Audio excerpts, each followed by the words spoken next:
శ్రీ సాయినాథాయ నమః. శ్రీ సాయి సచ్చరిత్రము 2వ రోజు పారాయణం. శుక్రవారం 8వ అధ్యాయం. మానవ జన్మ ప్రాముఖ్యము, సాయిబాబా భిక్షాటనము, బాయిజాబాయి సేవ, సాయిబాబా పడకజాగా, కుశాల్ చందుపై వారి ప్రేమ. మానవ జన్మ యొక్క ప్రాముఖ్యం. ఈ అద్భుత విశ్వమందు భగవంతుడు కోటాను కోట్ల జీవులను సృష్టించి ఉన్నాడు. దేవ యక్ష గంధర్వాదులు, జంతు కీటగాదులు, మనుష్యులు మొదలుగు వారిని సృష్టించాను. స్వర్గము, నరకము, భూమి, మహాసముద్రము, ఆకాశమునందు నివసించు జీవకోటి ఎంతయు సృష్టించాను. వీరిలో ఎవరి పుణ్యం ఎక్కువగునో వారు స్వర్గమునకు పోయి వారి పుణ్యఫలమును అనుభవించిన పిమ్మట త్రోసివేయబడుదురు. ఎవరి పాపం ఎక్కువగునో వారు నరకమునకు పోదురు. అచ్చట వారు పాపములకు తగినట్లు బాధలను పొందెదరు. పాపపుణ్యములు సమానమగునప్పుడు భూమిపై మానవులుగా జన్మించి మోక్ష సాధనమునకై అవకాశముగాంచెదరు. వారి పాపపుణ్యములు నిష్క్రమించినప్పుడు వారికి మోక్షము కలుగును. ఏల మోక్షము గాని పుట్టుక గాని వారు చేసుకున్న కర్మపై ఆధారపడి ఉండును. మానవ శరీరము యొక్క ప్రత్యేక విలువ. జీవకోటి ఎంతటికి ఆహారము, నిద్ర, భయము, సంభోగము సామాన్యము. మానవునికి విగాక మరొక్క ప్రజ్ఞ గలదు, అది ఏ జ్ఞానం. దీని సహాయముననే మానవుడు భగవత్ సాక్షాత్కారమును పొందగలడు. ఇంకే జన్మ ఎందును దీనికి అవకాశము లేదు. ఈ కారణము చేతనే దేవతలు సైతము మానవ జన్మను ఈర్ష్యతో చూచెదరు. వారు కూడా భూమిపై మానవ జన్మమెత్తి మోక్షమును సాధించవలనని కోరెదరు. కొంతమంది మానవ జన్మము చాలా నీచమైనదనియు, చీము, రక్తము, మలములతో నిండియుండునియు, తుదకు శిథిలమై రోగమునకు, మరణమునకు కారణమగుననియూ నందురు. కొంతవరకు అది కూడా నిజమే. ఇన్ని లోపములున్నప్పటికీ మానవునకు జ్ఞానము సంపాదించు శక్తి కలదు. శరీరముండుట చేతనే మానవుడు తన దేహము యొక్క, జగత్తు యొక్క అనిత్యత్వమును గ్రహించి ఇంద్రియ సుఖముల పట్ల విరక్తి పొంది నిత్యానిత్య వివేకముతో కడకు భగవత్ సాక్షాత్కారమును పొందుచున్నాడు. శరీరము మలభూయిష్టమైనదని నిరాకరించినచో మోక్షమును సంపాదించే అవకాశము పోగొట్టుకునేదము. దేహమును ముద్దుగా పెంచి విషయ సుఖములకు మరిగినచో నరకమున పడదము. ఉచిత మార్గమేమన దేహమున శ్రద్ధ చేయకూడదు. దానిని లోలత్వముతో పోషింపునూ కూడదు. తగు జాగ్రత్త మాత్రమే తీసుకునవలెను. గుర్రపురవుతూ తన గమ్యస్థానము చేరు వరకు గుర్రమును ఎంత జాగ్రత్తతో చూచుకునో అంత జాగ్రత్త మాత్రమే తీసుకునవలెను. ఈ శరీరమును మోక్ష సాధన లేక ఆత్మ సాక్షాత్కారము కొరకు వినియోగించవలెను. ఇదియే జీవుని పరమావధి అయి ఉండవలెను. భగవంతుడు అనేక జీవులను సృష్టించినప్పటికీ అతనికి సంతుష్టి కలుగలేదట. ఎందుకనగా భగవంతుని శక్తిని అవేవియూ గ్రహించలేకపోయినవి. అందుచేత భగవంతుడు ప్రత్యేకముగా మానవుని సృష్టించాను. వానికి జ్ఞానమనే ప్రత్యేక శక్తినిచ్చాను. మానవుడు భగవంతుని లీలలను, అద్భుత కార్యములను, సేమూషి విజ్ఞానములను చూచి పరవశముందినప్పుడు భగవంతుడు మిక్కిలి సంతుష్టి చెంది ఆనందించును. అందుచే మానవ జన్మ లభించుట గొప్ప అదృష్టము. బ్రాహ్మణ జన్మ పొందుట అందులోనూ శ్రేష్టము. అన్నిటికంటే గొప్పది సాయిబాబా చరణారవిందములపై సర్వస్వ శరణాగతి చేయున అవకాశము కలుగుట. మానవుని విద్యుక్త ధర్మము. మానవ జన్మ విలువైనదనియు దానికి ఎప్పటికైనను మరణము అనివార్యమనియు గ్రహించి మానవుడెల్లప్పుడూ జాగరూకుడై ఉండి జీవిత పరమావధిని సాధించుటకై యత్నించవలేను. ఏ మాత్రమును అశ్రద్ధగాని ఆలస్యమును గాని చేయరాదు. త్వరలో దానిని సంపాదించుటకు యత్నించవలను. భార్య చనిపోయిన వాడు రెండవ భార్య కొరకెంత ఆతురతపడునో, తప్పిపోయిన యువరాజుకై చక్రవర్తి ఎంతగా వెతక యత్నించునో, అటులనే విసుగు విరామము లేక రాత్రింబవళ్లు కృషి చేసి ఆత్మ సాక్షాత్కారమును సంపాదించవలను. బద్ధకమును, అలసతను, కునుకుపాట్లను దూరమునర్చి అహోరాత్రములు ఆత్మయందే ధ్యానము నిలుపవలను. ఈ మాత్రము చేయలేనిచో మనము పశుప్రాయులమగుదుము.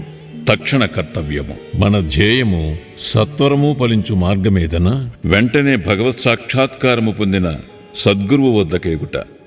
ఆధ్యాత్మికోపన్యాసములు ఎన్ని వినినప్పటికీ పొందనట్టిదియు ఆధ్యాత్మిక గ్రంథములు ఎన్ని చదివినను తెలియనట్టిదియునగు ఆత్మ సాక్షాత్కారము సద్గురువుల సాంగత్యముచే సులభముగా పొందవచ్చును.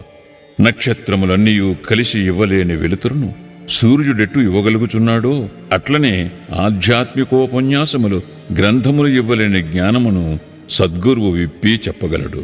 వారి చర్యలు సామాన్య సంభాషణలే మనకు మౌన ప్రబోధములు. శాంతి, క్షమ, వైరాగ్యము, దానము, ధర్మము, మనోదేహములను స్వాధీనమందుంచుకొనుట, అహంకారము లేకుండుట మొదలగు శుభలక్షణములను వారి ఆచరణలో చూచి భక్తులు నేర్చుకొందురు. వారి పావన చరితములు భక్తుల మనములకు ప్రబోధము కలుగజేసి వారిని పారమార్థికముగా ఉద్ధరించును. సాయిబాబా అట్టి మహాపురుషుడు, సద్గురువు. బాబా సామాన్య ఫకీరు వలె సంచరించుచున్నప్పటికీ వారెప్పుడునూ ఆత్మానుసంధానమునందే నిమగ్నులగుచుండెరి. దైవభక్తి గల పవిత్ర హృదయులు వారికి సదా ప్రీతిపాత్రులు. వారు సుఖములకు పొంగువారు కారు, కష్టముల వలన కృంగిపోవారు కారు. రాజైనను నిరుపేదైనను వారికి సమానమే. తమ దృష్టి మాత్రమున ముష్టివాణిని చక్రవర్తిని చేయగల శక్తి ఉన్నప్పటికీ బాబా ఇంటింటికి తిరిగి భిక్షనెత్తిడివారు. వారి భిక్ష ఎట్టిదో చూద్దాము. బాబా యొక్క భిక్షాటనము. షిరిడీ జనులు పుణ్యాత్ములు. ఎందుకనగా వారి ఇండ్ల ఎదుటనే కదా బాబా భిక్షుకుని వలె నిలచి, అమ్మా రొట్టె ముక్క పెట్టు అనచూ దానిని అందుకున్నట్టుకు చేయి సాచిడేవారు. చేత ఒక రేకు డబ్బా పట్టుకుని భుజానికి ఒక గుడ్డజోలె తగిలించుకుని భిక్షాటనకు పోయేవారు. బాబా కొన్ని ఇండ్లకు మాత్రమే భిక్షకు పోయేవారు. పులుసు, మజ్జిగ వంటి ద్రవ పదార్థములు, కూరలు మొదలగునవి రేకు డబ్బాలో పోసుకొనడివారు. అన్నము, రొట్టెలు మొదలగునవి జోలులో వేయించుకునేవారు. బాబాకు రుచి అనున్నది లేదు.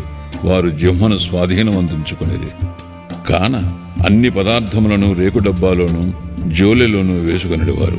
అన్ని పదార్థములను ఒకేసారి కలిపివేసి భుజించి సంతుష్టి చెందేవారు. పదార్థములు రుచిని పాటించేవారు కాదు. వారి నాలుకకు రుచి అనున్నది లేనట్లే కనిపించుచుండెను. బాబా భిక్షకు ఒక పద్ధతి, కాలనియమము లేకుండెను. ఒక్కొక్క దినము కొన్ని ఇండ్ల వద్ద మాత్రమే భిక్ష చేసేవారు. ఒక్కొక్కసారి 12 సార్లు కూడా భిక్షకు వెళ్ళేవారు. భిక్షలో దొరికిన పదార్థములనన్నిటినీ ఒక మట్టి పాత్రలో వేసేవారు. దానిని కుక్కలు, పిల్లులు, కాకులు విచ్చలవిడిగా తినుచుండేవి. వాటిని తరిమేవారు కాదు. మసీదు తుడిచి శుభ్రము చేయు స్త్రీ 10-12 రొట్టె ముక్కలను నిరాటంకంపుగా తీసుకునిచుండేది. కుక్కలను, పిల్లులను కూడా కలలో సైతము అడ్డు పెట్టని వారు ఆకలితోనున్న పేదల ఆహారమునకు అడ్డు చెప్పుదురా? ఫకీరు పదవియే నిజమైన మహారాజు పదవి అని, అదే శాశ్వతమని, మామూలు సిరి సంపదలు క్షణభంగురాలని బాబా అనుచుండేవారు. ఆ పావన చరిత్రని జీవితము వంటి జీవితమే కదా మిగుల ధన్యమైనది. మొదట షిరిడీ ప్రజలు బాబాను ఒక పిచ్చి ఫకీరుని భావించి అటులనే పిలిచెడవారు. భోజనోపాధికై రొట్టెముక్కలకై గ్రామంలో భిక్షనెత్తి పొట్టపోసుకనుడు పేద ఫకీరన్నా ఎవరికైనా గౌరవము ఏమి ఉండును. కాని ఈ ఫకీరు పరమ విశాల హృదయుడు, ఉదారుడు, ధనాపేక్ష లేశమాత్రము లేని నిరాసక్తుడు. బాహ్య దృష్టికి వారు చెంచులనిగను స్థిరత్వము లేని వారుగాను కనిపించునను లోన వారు స్థిరచిత్తులు. వారి చర్యలు అంతుబట్టనివి. ఆ కుగ్రామములో కూడా బాబాను ఒక గొప్ప మహాత్మునిగా గుర్తించి సేవించిన ధన్యజీవులు కొంతమంది గలరు. అట్టి వారిలో నొకరి వృత్తాంతం ఇక్కడ చెప్పబోచున్నాను. బాయిజాబాయి యొక్క ఎనలేని సేవ. తాత్యా కోతే పాటిల్ తల్లి పేరు బాయిజాబాయి. ఆమె ప్రతిరోజు మధ్యాహ్నము తలపై ఒక గంపలో రొట్టె, కూర పెట్టుకొని సమీపమందు ఉన్న చిట్టడివిలో ముండ్లు పొదలు లెక్క చేయక క్రోసుల కొద్దీ దూరము నడిచి ఆత్మధ్యానములో నిశ్చలముగా ఎక్కడో కూర్చునియున్న బాబాను వెతికి పట్టుకొని భోజనము పెట్టుచుండెను. బాబాకు సాష్టాంగ నమస్కారము చేసి వారి ఎదుట విస్తరొకటి వేసి తాను తెచ్చిన రొట్టె, కూర మొదలగు భోజన పదార్థములను వడ్డించి కొసరి వాటిని బాబాచే తినిపించుచుండెను. ఆమె భక్తి విశ్వాసములు అద్భుతమైనవి. ఎనలేని ఆమె సేవను బాబా చివరి వరకు మరువలేదు. ఆమె సేవకు తగినట్లు ఆమె పుత్రుడగు తాత్యా పాటీలను ఎంతో ఆదరించి ఉద్ధరించెను. ఆ తల్లి కొడుకులకు బాబా సాక్షాత్ భగవంతుడనే విశ్వాసముండెను. కొన్ని సంవత్సరముల తదుపరి బాబా అడవులకు పోవటం మాని మసీదులోనే కూర్చుండి భోజనము చేయసాగిరి. అప్పటి నుంచి పొలములో తిరిగి బాబాను వెతికి పట్టుకుని శ్రమ బాయిజాబాయికి తప్పినది. 3 పడక స్థలములు. ఎవరి హృదయమందు సదా వాసుదేవుడు నివసించుచుండును అట్టి మహాత్ములు ధన్యులు. అట్టి మహాత్ముల సాంగత్యము లభించిన భక్తులు గొప్ప అదృష్టవంతులు. తాత్యా కోతే పాటిల్, మహల్సాపతి ఇద్దరూ అట్టి అదృష్టశాలురు. బాబా వారిరువురిని సమానముగా ప్రేమించుడివారు. బాబా వీరిరువురితో కలిసి మసీదులో తమ తలలను తూర్పు, పడమర, ఉత్తరముల వైపు చేసి మధ్యలో ఒకరి కాళ్ళు ఒకరికి తగులునట్లు పండుకునడివారు. పక్కలు పరుచుకుని వానిపై చతికిలపడి సగము రేయి వరకు ఏవేవో సంగతులు ముచ్చటించుకునేవారు. అందులోనెవరికైనా నిద్ర వచ్చుచున్నట్లు కనిపించినా తక్కిన వారు వారిని మేల్కొల్పుచుండిరి. తాత్యా పడుకుని గుర్రు పెట్టినచో బాబా వానిని ఇటునటు ఊపి వాని శిరస్సును గట్టిగా నొక్కుచుండెను. బాబా ఒక్కొక్కసారి మహల్సాపతిని అక్కున చేర్చుకుని అతని కాళ్ళు నొక్కి వీపు తోమిడేవారు. ఈ విధముగా 14 సంవత్సరములు తాత్యా తన తల్లిదండ్రులను విడిచి బాబాపై ప్రేమచే మసీదులోనే పండుకొనెను. అవి మరుపురాని మధుర దినములు. బాబా ప్రేమానురాగములు కొలువరానివి. వారి అనుగ్రహము ఇంతయని చెప్పుటకు అలవి కానిది. తండ్రి మరణించిన పిమ్మట తాత్యా గృహబాధ్యతను స్వీకరించి ఇంటిలోనే నిద్రించుటకు ప్రారంభించెను. రహతా నివాసి కుశాల్ చంద్. షిరిడీలో తాత్యా తండ్రిగారైన గణపతిరావు కోతే పాటీలను బాబా ఎంత ప్రేమాభిమానాలతో చూచెడివారో అంతటి ప్రేమాదరణలతో రహతా నివాసియగు చంద్రభాన్ సేట్ మార్వాడిని చూచుచుండెరి. ఆ సేట్ మరణించిన పిమ్మట అతని అన్న కొడుకుయగు కుశాల్ చంద్ను కూడా మిక్కిలి ప్రేమతో చూచుచూ అహర్నిశలు వారి యోగక్షేమం మరయుచుండెరి. ఒక్కొక్కప్పుడు టాంగాలోను, మరొకప్పుడు ఎద్దులబండి మీదను బాబా తన సన్నిహిత భక్తులతో కలిసి రహతా పోవువారు.